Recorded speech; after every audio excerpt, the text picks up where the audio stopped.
Esse é o i5-6400, o i5 de entrada da plataforma Skylake. E com exceção de uma brecha que nós vamos discutir em breve, ele trouxe a mesma forma arroz com feijão da Intel até o seu lançamento. Ou seja, é um CPU quad-core com mais ou menos 10% de aumento de IPC em relação à geração anterior. E esse é o i5-8400. O primeiro i5 a ter 6 núcleos e pegar a velocidade máxima do turbo com todos eles em uso. Na prática, isso fez com que a linha i5 tivesse quase o mesmo desempenho do i7 da geração anterior.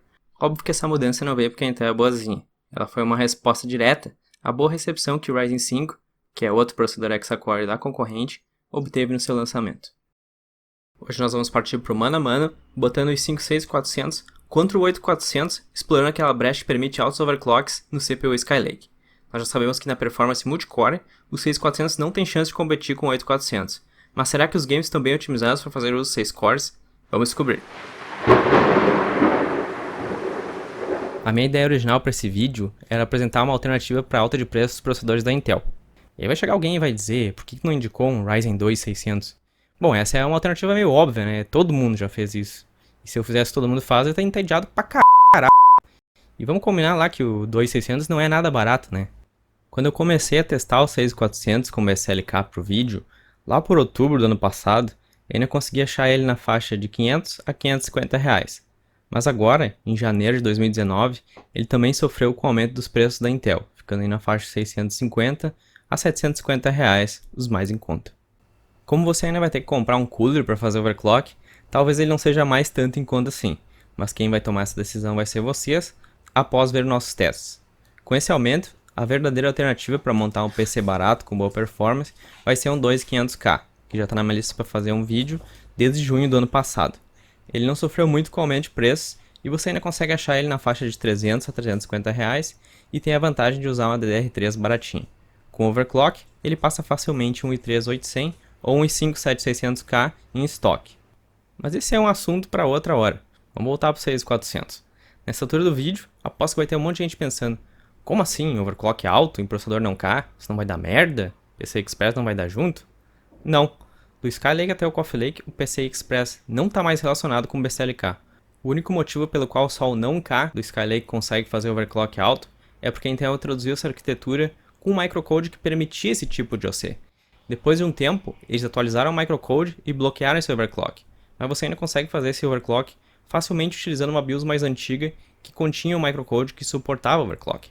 Você também consegue fazer a última versão da BIOS simplesmente editando ela com uma ferramenta tipo o MM-Tool e inserindo o microcode da revisão 74 ou anterior. Então agora que vocês já sabem, parem de incomodar o Rubens, que é nosso moderador, que ele já tá putaço. É difícil, o pessoal não aprende mesmo. A cada vez que eu posto meu 6700 não cair em overclock, venho falando: nossa, vai queimar seu processador, vai pegar fogo na placa-mãe, isso não existe, é perigoso, vai dar ruim, não pode, para com isso. Então vamos parar de falar besteira e vamos aprender um pouquinho? Bom, se vocês ainda não acreditam em nós, deem uma olhada nesse vídeo do Peperai. Hoje eu vou falar com vocês sobre overclock de processador non-K. São aqueles processadores que não têm um multiplicador destravado, mas sim, é perfeitamente possível fazer overclock também nesses processadores. Lá tem um tutorial para quem quiser saber mais detalhes e o link vai estar passando no card e também na descrição abaixo. Mas aí agora vai chegar alguém e dizer: pô, você está empurrando um processador de 2.7 de base para 4.7 GHz e ele nem é um processador K, ele não foi feito para aguentar essas velocidades. Bom, se está dizendo isso é porque perdeu alguns vídeos no meu canal.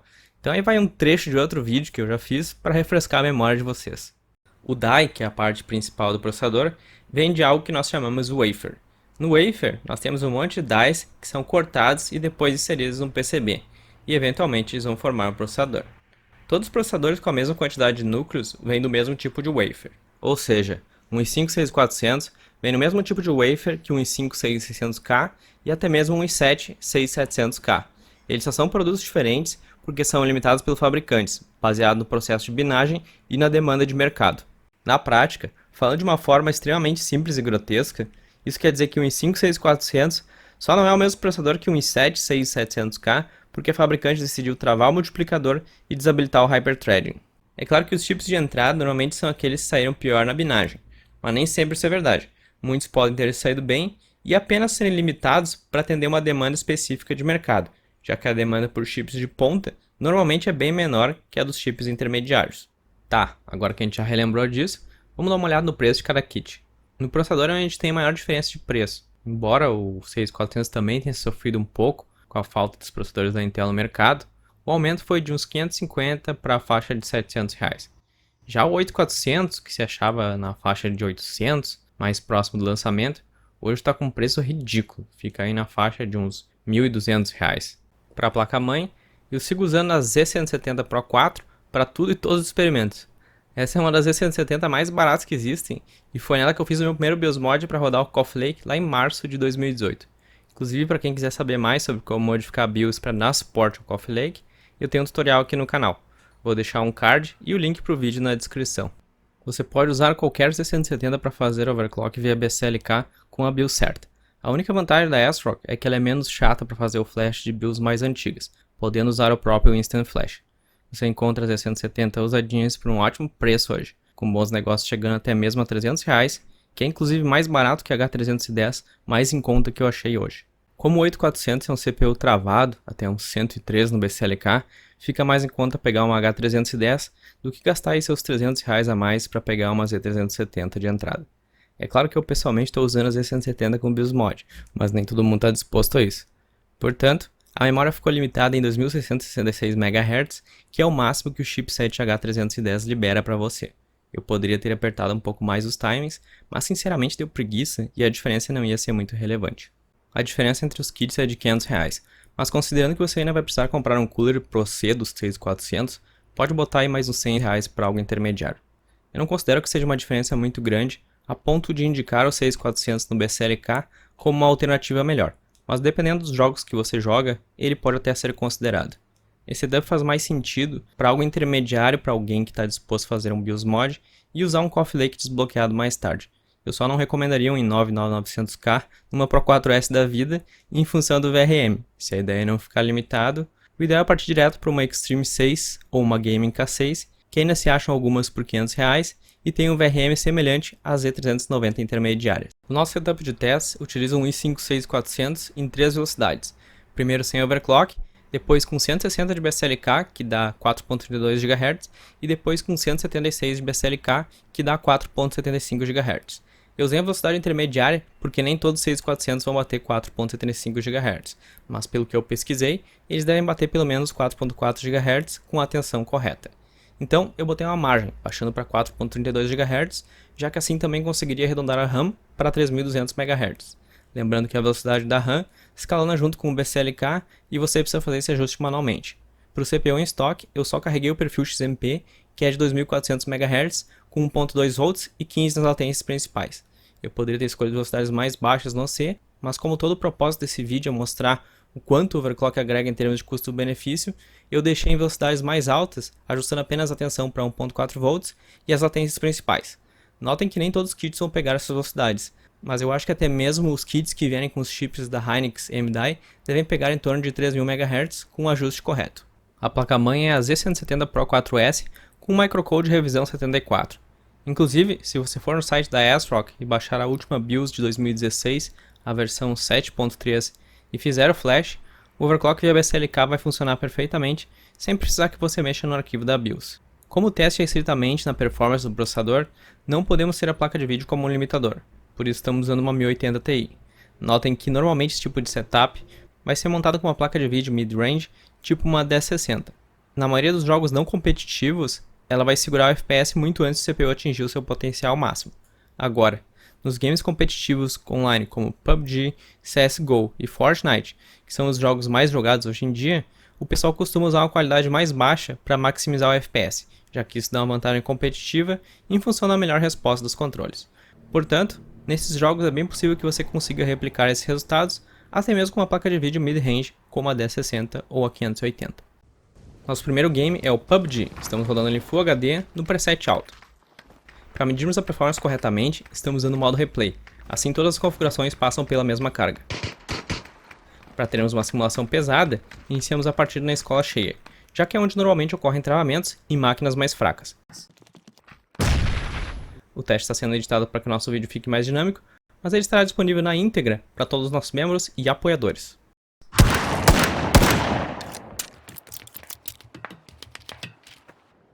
Nossos resultados na tela então.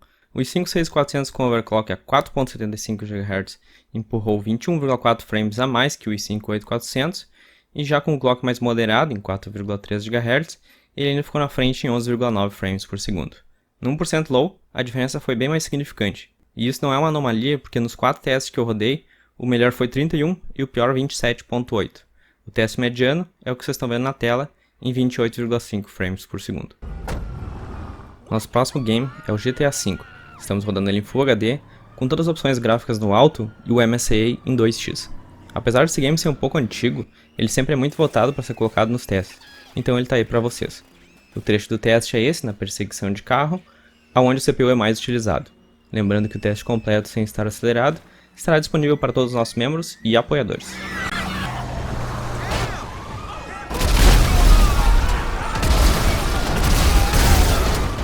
Nos resultados, vemos 6400 a 4,75 GHz com 7,2 frames por segundo a mais, e com overclock mais modesto, um ganho de apenas 0,6 frames por segundo. O 6400 original é bem ruim, ficando em média 34,3 frames atrás. No 1% low, temos resultados semelhantes. Nosso próximo game é o Assassin's Creed Odyssey. Estamos rodando ele em Full HD, no preset muito alto. Os games da franquia Assassin's Creed e diversos outros da Ubisoft são famosos por serem bastante pesados no CPU e utilizarem muitas threads. Portanto, não é nenhuma surpresa vermos o 8400 à frente aqui. Nem mesmo o 6400, até mesmo com maior overclock, é páreo para o 8400, visto que o poder de processamento multicore dele realmente é maior.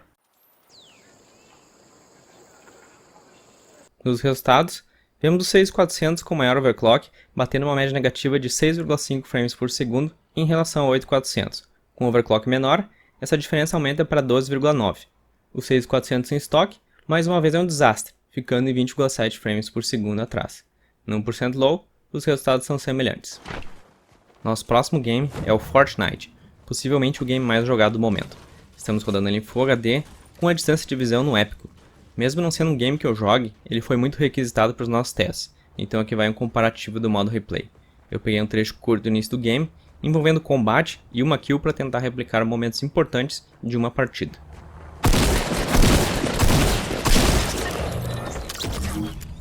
Nossos resultados não são nenhuma surpresa, já que Fortnite roda na mesma engine que o PUBG, a Unreal Engine 4. A grande diferença entre os dois é que Fortnite é bem mais otimizado, o que também já era de esperar, porque o jogo é feito pela Epic Games, que é nada mais nada menos que a desenvolvedora da Unreal Engine. Nosso próximo game é o Witcher 3. Estamos rodando ele em Full HD, com os gráficos e pós-processamento no alto, com exceção do número de personagens na tela, que está no Ultra. Estamos usando isso para tentar forçar um pouco mais o processador. O nosso teste é cavalgar rente à Praça Central de Novigrad, que provavelmente é o local mais exigente do game. A Red Engine é um feito impressionante vindo de um estúdio relativamente pequeno, já que além de entregar uma boa performance em CPUs quad-core, também escala muito bem com mais threads. Take it easy. Nos resultados, temos o i5-8400 à frente, entregando 7,9 frames por segundo a mais que o 6400 com o maior overclock. Já com o clock menor, vemos a diferença aumentar para 15,4. O i5-6400 em estoque, como se já era de esperar, continua tendo uma performance bem inferior. Já no 1% low, vemos um escalonamento bem semelhante. Nosso próximo game é o CSGO. Estamos rodando ele em Full HD, no baixo com o shader em alto, que são as configurações normalmente utilizadas para se jogar competitivamente. Apesar de ser um game um tanto quanto antigo, o CSGO ainda é amplamente jogado, voltando a aparecer no topo dos games mais jogados na Steam, com a queda de popularidade do PUBG. A Source Engine definitivamente não escalou na performance com mais threads, conforme vocês estão vendo no teste. Nos resultados, temos à frente o 6400 a 4,75 GHz, empurrando 61,6 frames a mais que o 8400. Não muito atrás, fica ele a 4,32 GHz, com 40,8 frames a mais. O 6400 original continua sendo fraco, ficando atrás em quase 150 frames por segundo. No 1% low, as diferenças são bem mais sutis, já que elas são relacionadas àquela fumaça exagerada. Nosso último game é o Forza Horizon 4. Estamos rodando ele em Full HD, no médio, já que no alto, a limitação por parte da GPU foi de na faixa de 15%. Essa é uma estatística muito interessante que esse benchmark traz. Realmente mostra por que o teste CPU não pode ter a placa de vídeo como limitador. No médio, a limitação pela GPU ficou entre 2 a 5%, tanto no 8400 quanto no 6400 overclockado. Já no 6400 em estoque, obviamente não houve limitação alguma, já que o CPU não consegue empurrar a 1080 Ti. Com os resultados na tela então, temos o i5 8400 à frente com uma média de 152 frames por segundo. 5,3 frames atrás, vem o 6400 a 4,75 GHz, seguido do mesmo CPU com menos clock. E lá atrás, mais precisamente 50,2 FPS atrás, vem o 6400 stock. No 1% low, vemos uma figura um pouco diferente. O 8400 fica à frente de 18,9 frames por segundo. Com todos os resultados na tela, podemos ver que até mesmo com o overclock mais modesto de 4.3 GHz, nós ainda temos um ganho médio que gira em torno de 43% em relação àquele usuário que só sentou a bunda no PC e carregou o perfil XMP. Com o CPU em 4,75 GHz, nós temos ganhos mais expressivos, numa faixa de 52% entre os 6 testes. Chama atenção o quanto o CSGO escalona com altos clocks, apresentando ganhos na casa de 80%. O único game que eu esqueci de rodar no CPU em estoque foi o PUBG, e quando eu me dei conta já tinha atualizado e invalidado o meu replay. Eu chuto que a diferença de performance provavelmente ficaria semelhante à do Fortnite, já que ambos usam Unreal Engine 4, ou seja, pelo menos 50% a mais em ambos os casos. Quando comparamos com o i5 Hexa-Core, temos um resultado bem mais parelho, normalmente ficando entre 5 a 15% de diferença para um lado ou para o outro. Os games que aproveitam bem todos os 6 núcleos são o Assassin's Creed Odyssey, Forza Horizon 4 e o Witcher 3. Enquanto CSGO, Fortnite, GTA V e PUBG ainda preferem clocks mais altos em 4 threads. Eu tirei o CSGO desse gráfico para não bagunçar a escala, mas vamos vê-lo a seguir. Se olharmos para os 3 games de tiro mais jogados no momento, vemos o 6400 com overclock na frente em todos os casos. Como nesses games o FPS alto melhora a resposta dos controles, o 6400 do BSTLK pode vir a ser uma alternativa aqui. Vale a pena também lembrar que a maioria dos jogadores competitivos vão usar a qualidade gráfica mais baixa para maximizar o FPS.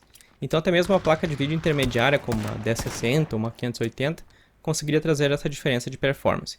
Já no resto dos games, é muito mais provável que você esbarre nos limites de uma GPU mid-range antes de ver alguma diferença. Se vocês curtiram o vídeo e querem aprender mais sobre hardware, inscreva-se no nosso canal e toque o sino para receber notificações de vídeos novos. Considerem também ser um apoiador para que a gente consiga manter o nosso trabalho. Se vocês acharem um erro no nosso teste, entre em contato com a gente, porque a última coisa que eu quero é repassar desinformação. Valeu pessoal, até a próxima!